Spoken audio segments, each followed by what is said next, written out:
Assalamualaikum warahmatullahi wabarakatuh. Saya Fatma Junita, NIM 19140808.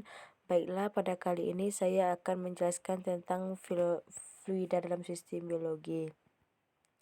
Pengertian fluida, semua bentuk zat dikelompokkan dalam dua bentuk, yakni fluida dan zat padat. Menurut Kamus Webster yang diikuti oleh Mulia Purba dalam bukunya yang berjudul Dinamika Lautan, fluida adalah zat yang tidak dapat menahan gaya sekecil apapun sehingga bentuk cenderung berubah-ubah.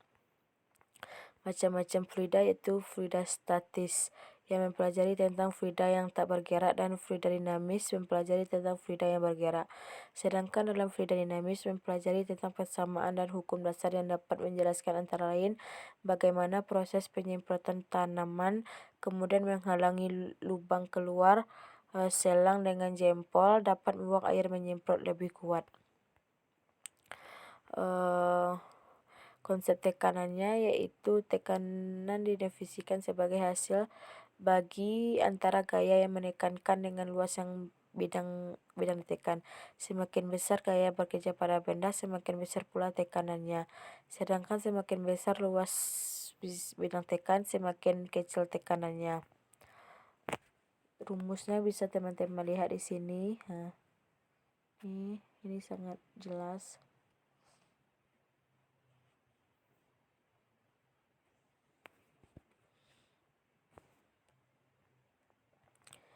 Yang kedua yaitu kerja jantung. Jantung terletak di rongga dada dan cenderung terletak di sisi kiri. Pada kelainan dextrokardia, jantung justru terletak di posisi sebelah kanan.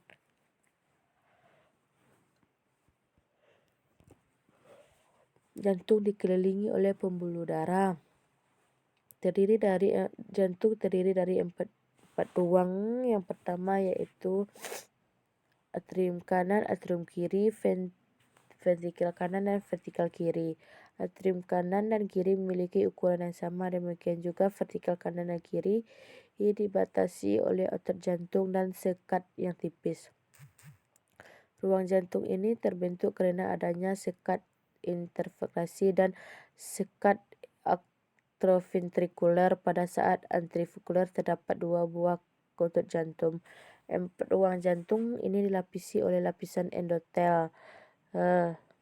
Sesungguhnya merupakan perluasan cincin fibrosa. Jantung bekerja sangat teratur, yaitu dengan mengembang dan mengempis. Hal itu terjadi karena ada otot-otot jantung yang mengendor dan berkerut. Cara kerja jantung adalah sebagai berikut. Serambi jantung mengembang sehingga darah dan seluruh tubuh yang kaya karbon dioksida masuk ke serambi kanan. Sementara itu darah dari pembuluh balik ke paru-paru.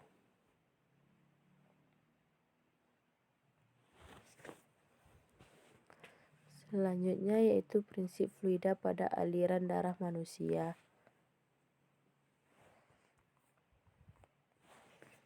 Yang pertama yaitu sistem peredaran darah.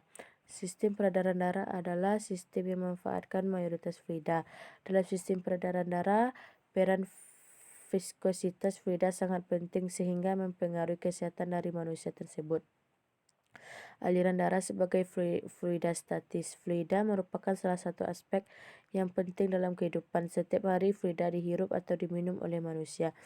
Setiap hari pesawat udara terbang melalui kapal laut mengapung di atasnya.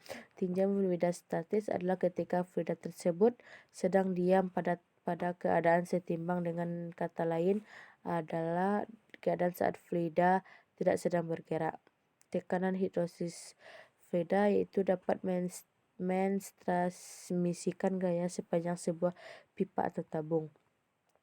Aliran darah sebagai fluida dinamis yaitu fluida ditinjau ketika sedang bergerak. Pada bagian ini, fluida yang dibahas akan melibatkan beberapa besaran fisik. Tekanan darah dan ukurannya secara fisik memiliki pengertian yang berbeda dengan tekanan hidrostasis darah. Tekanan hidrostasis darah adalah tekanan hidrosis oleh jantung yang terjadi pembuluh anteri otak yang berlangsung saat jantung berkontraksi dan sehingga darah terpompa keluar jantung dan mengalir ke otak.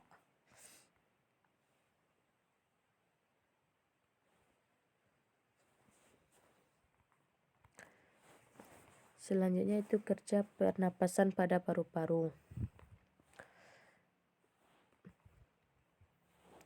Pernapasan merupakan salah satu alat vital yang utama pada tubuh, namun perlu diketahui berikut ini merupakan organ tubuh yang membantu sistem pernapasan manusia, di antaranya adalah hidung, kerongkongan, kotak suara, tenggorokan, bronku, paru-paru.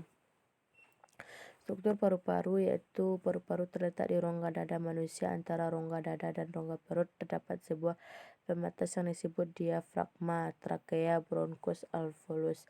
Bagian dari paru-paru yaitu lobus superior pula dextra, lobus medial pulmodextra, dan lobus inferior pulmodextra.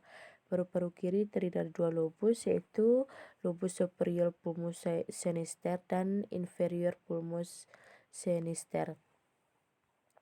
Bagian dari paru-paru juga terdiri dari bronkus, alveolus, bronchiolus, diafragma, trakea, dan pleura. Cara kerja paru-paru yaitu dalam sistem pernapasan terdapat organ berupa saluran udara, pembuluh darah paru-paru, serta otot pernapasan. Di sekeliling alveolus terdapat jaringan pembuluh darah kecil. Fungsi organ paru-paru yaitu bisa melindungi serta menjaga organ hati dari guncangan.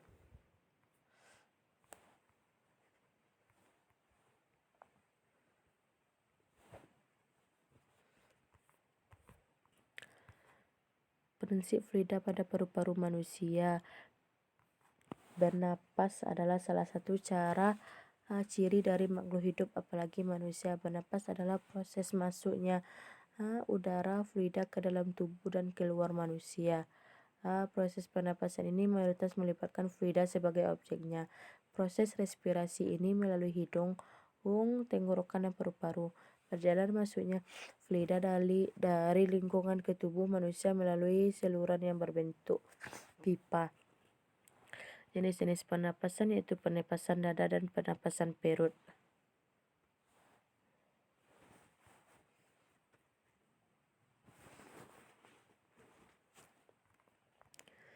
Yang selanjutnya yaitu penerapan prinsip fluida pada burung. Fluida adalah zat yang berada dalam keadaan zat cair. Zat cair adalah zat yang untuk jumlah massa tertentu akan memiliki volume yang tergantung pada bentuk benda di mana zat cair tersebut ditempatkan.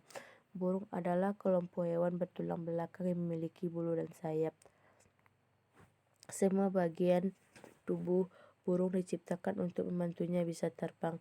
Seekor burung bisa terbang karena menggunakan kakinya untuk mendorong tubuhnya dari tanah ke udara.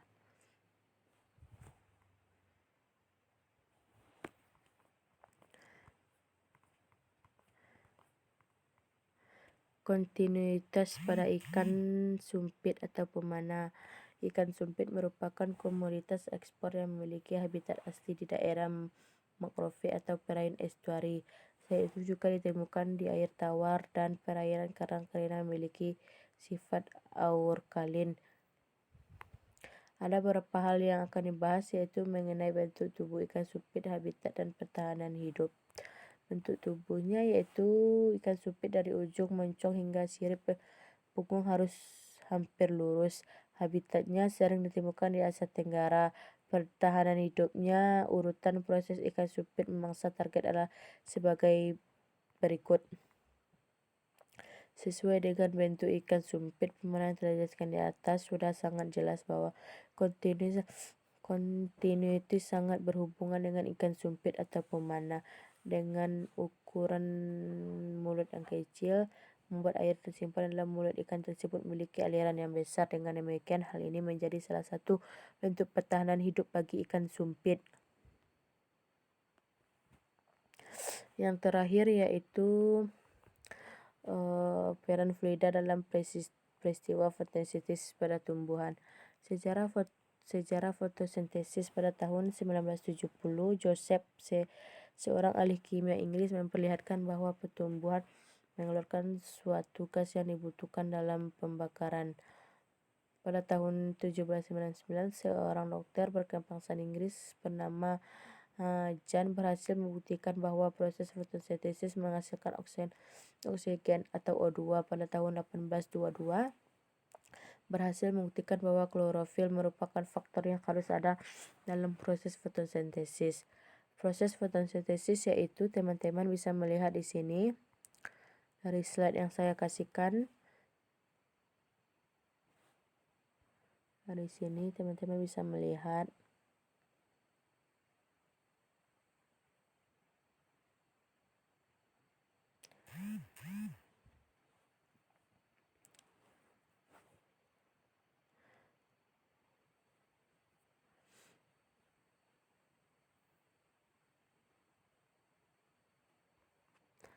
yang selanjutnya, yaitu konsep fisika pada proses naiknya air dari sampai ke akar.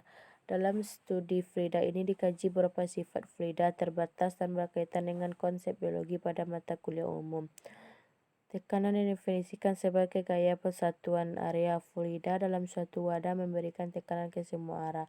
Gaya kapasitas silem dan flame pada proses pengangkatan materi. Teman-teman bisa melihat di slide yang saya berikan. Tumbuhan tidak mempunyai mekanisme pemompa cairan seperti pada jantung manusia.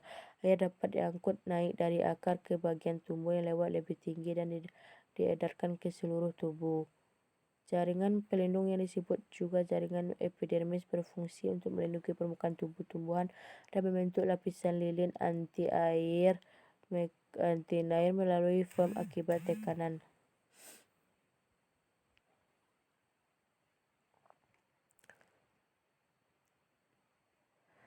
Hanya sekian yang dapat saya sampaikan. Wabillahi taufiq wal hidayah. Wassalamualaikum warahmatullahi wabarakatuh.